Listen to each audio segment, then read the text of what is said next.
सहस्रदीप दीपकैषि प्रकाशदी प्रभा सहस्रदीप दीपकैषि प्रकाशदी प्रभा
सहस्रदीपे दीपकैशी प्रकाशनी प्रभा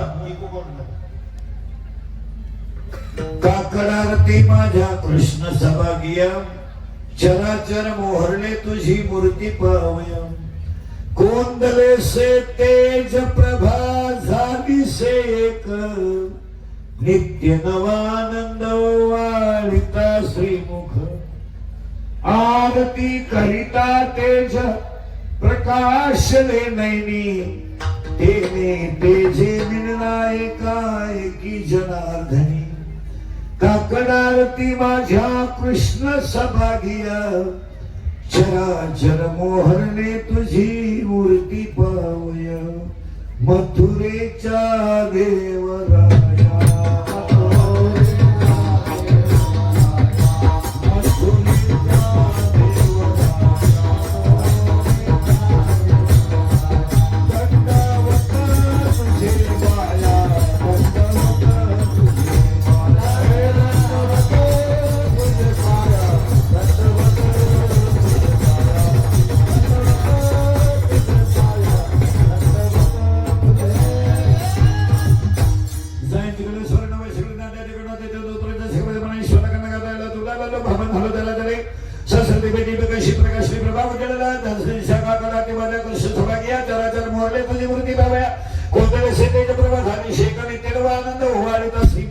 आरती करिता तेज प्रकाशले नैनी तेने तेजे मिळला एका एकी जनार्दनी काकडारती माझ्या कृष्ण सभागिया चराचर मोहरले तुझी मूर्ती पाहावया विठाला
वारकरी संप्रदायाचा पाया ज्ञानदेव आहे निर्वास वारकरी संप्रदायाचा पाया ज्ञानदेव आहे वारकरी संप्रदायाचा कळस तुकाराम बाबा आहे वारकरी संप्रदायाचा विस्तार नामदेव बाबा आहे वारकरी संप्रदायाचा खांब नाथ बाबा आहे आणि वारकरी संप्रदायाची गुरुनिष्ठा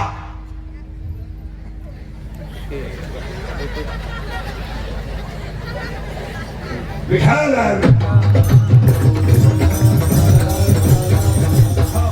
वारकरी संप्रदायाचा पाया ज्ञानदेव आहे वारकरी संप्रदायाचा कळस तुकाराम बाबा आहे वारकरी संप्रदायाचा विस्तार नामदेव बाबा आहे वारकरी संप्रदायाचा खांब नाथ बाबा आहे आणि वारकरी संप्रदायाची गुरुनिष्ठा निरोप आहे शरीरात जसे पंच प्राण आहे पृथ्वीमध्ये जशी पंचमहाभूते आहे तसे हे पाच संत संप्रदायाचा प्राण आहे प्राण आहे शरीर जसं प्राण शरीर जसं प्राणाशिवाय राहू शकत नाही पृथ्वी जशी पंचमहाभूताशिवाय बनू शकत नाही तसं कलियुगातला माणूस संतांच्या विचाराशिवाय सुखी होऊ शकत नाही या जगाला जर सुखी व्हायचं असेल फक्त चारच माणसं जग सुखी करू शकतात एक आईवडील दोन संत 3 ग्रंथ आणि 4 भगवंत. माझ्या लेकराचं चांगलं व्हावं हे फक्त आईला वाटतं. माझं लेकरू मोठं व्हावं हे बापाला वाटतं. आणि हे जग सुखी व्हावं हे संतांना वाटतं. आणि माझ्या भक्ताला गर्भवासाचं दुःख नको हे देवाला वाटतं. ही 4 माणसं सोडता जगातली सगळी माणसं स्वार्थी आहे. या जगातला एकही माणूस माणसावर प्रेम करत नाही. चुकीचं आहे. माणसं पैशावर प्रेम करतात. माणसाची व्याख्या love is equal to money, money is equal to love. पैसा म्हणजे प्रेम आणि प्रेम म्हणजे पैसा. ज्याच्याकडे पैसा आहे तो कमी बुद्धीचा माणूस जरी असला लोक त्याला मानायला तयार आहे. आणि जवळजवळ पैशावाल्यांकडे बुद्धी नसतेच. बुद्धी नसते म्हणून तर पैसे असतात. पण त्यांना बुद्धी नसताना सुद्धा आपल्याला त्याला मानावं लागतं. का? अक्कल नाहीये, मान आहे. परत वाक्य निघाय का? या जगातला एकही माणूस माणसावर प्रेम करत नाही, पैशावर करतोय. आणि ह्या जगातल्या माणसांना 3च रोग झाले. हे कॅन्सर हा किरकोळ रोग आहे. सगळ्या माणसांना 3 रोग झाले. एक, मला पैसा पाहिजे. ओनली आय वॉन्ट मनी. 2, मला लोकांनी मानलं पाहिजे. मानासाठी इस्टेट विकायला तयार आहेत लोक. आणि 3, माझ्या पुढे कुणी गेला नाही पाहिजे. हे 3 रोग सोडून माणसांना काही झालंच नाही. कॅन्सर झालाय तो शरीराला झालाय. शुगर आहे ती शरीराला आहे. पण प्रत्येक माणसाच्या मनाला पैशाचा रोग झाला. आणि कॅन्सरला औषध आहे, शुगरला गोळ्या आहेत, बीपीला गोळ्या आहेत. मनाला झालेल्या रोगाला औषध काय? तर पडून मरणे. एवढंच औषध आहे त्याला. औषध काय नाही. परत मी वाक्य आहे का? आणि ज्या वेळेस समोरच्या माणसाकडे पैसा असेल आणि पद असेल, त्यावेळेस तुमची विद्वत्ता कामा येणार नाही. तुम्ही साधा अभ्यास करा. ग्रामसेवक जास्त शिकलेला आहे की सरपंच? ग्रामसेवक. पण कोणाला काम सांगतोय?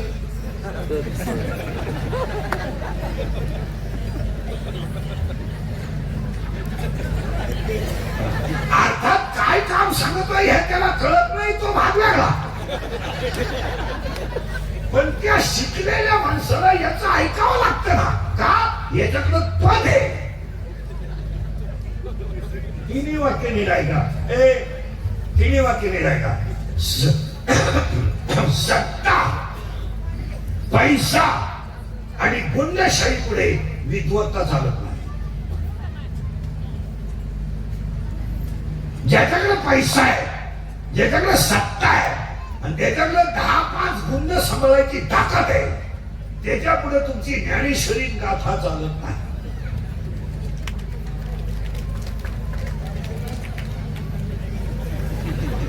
तुम्ही हुशार आहे तुमच्या सासरवाडीला, तुम्ही हुशार आहे तुमच्या घरात. आणि म्हणून कमी बुद्धीच्या माणसाचा पैसा गेला की धर्माचं वाटत होत. तुम्ही बारीक अभ्यास करा. आणि त्यासाठी मोबाईल मध्ये गेले बरं, एवढी भारी वस्तू बाहेर काढून आतल्या खिशात ठेव. विठाल आहे.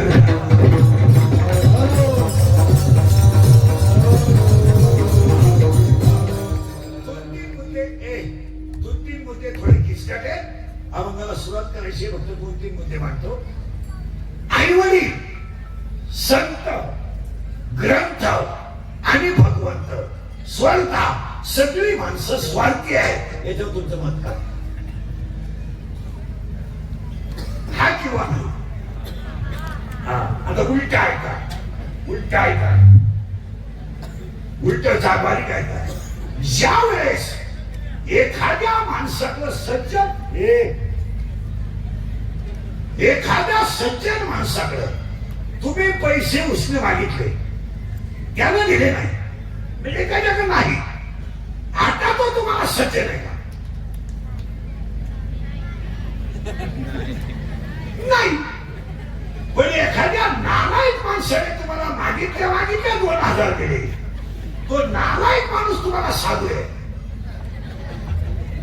आणि हा सज्जन माणूस तुम्हाला नालायक आहे.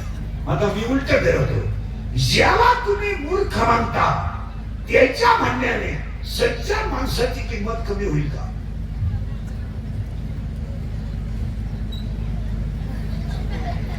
तुमचं डोकं काम देतं का नाही? काय म्हणतो? समोरचा माणूस सज्जन आहे, त्यानं तुम्हाला पैसे उसने दिले नाही म्हणून तो तुम्हाला दुर्जन आहे, पण तुम्ही दुर्जन म्हटल्याने त्या सज्जन माणूस दुर्जन होईल का? कधीच होणार नाही. का? सज्जन तो सज्जनच आणि दुर्जन तो दुर्जन. त्यात काय, हे बिगर मालकरी जी माणसं आहेत, ही किती जरी धार्मिक झाले, हे मोसमला काम दाखवणार, रस्सा पाहिल्यावर जीव बाहेर काढणार, हे देव झोपू नाही तर देव बोकांनी घेऊ. का? सज्जन तो सज्जनच. आणि एकच वाक्य आहे, राम रावणाचं युद्ध कसं झालं, याला एकच उत्तर आहे, राम रावणा सारखंच झालं असं नव्हे अध्यायाचं म्हणणं. रामाच्या आणि रावणाच्या युद्धासारखं दुसरं युद्धच झालं नाही. मग राम रावणाचं युद्ध कसं झालं? राम रावणा सारखंच झालं. मग एखाद्या प्रश्नाला आई कुणासारखी असते? आई सारखीच असते. हे बरे, आई सारखीच असते, त्याला उत्तर नसतं. आई आहेच. म्हणून अख्ख्या रामायणामध्ये तुम्ही अभ्यास करा, अख्ख्या रामायणामध्ये प्रभू रामचंद्राने जेवढे युद्ध केले त्यात माणसाचा वापर केला नाही. एकही युद्ध प्रभू रामचंद्र माणसाशी केले नाही. जटायू जवळ केला, वानरा जवळ केली, पण माणूस जवळ केला नाही. का? उत्तर द्या पटकन. मोबाईल बंद करू दे. उत्तर द्या पटकन. सीता कोणी पळवली? रावण. रावण राहिला कुठं होता? लंकेत.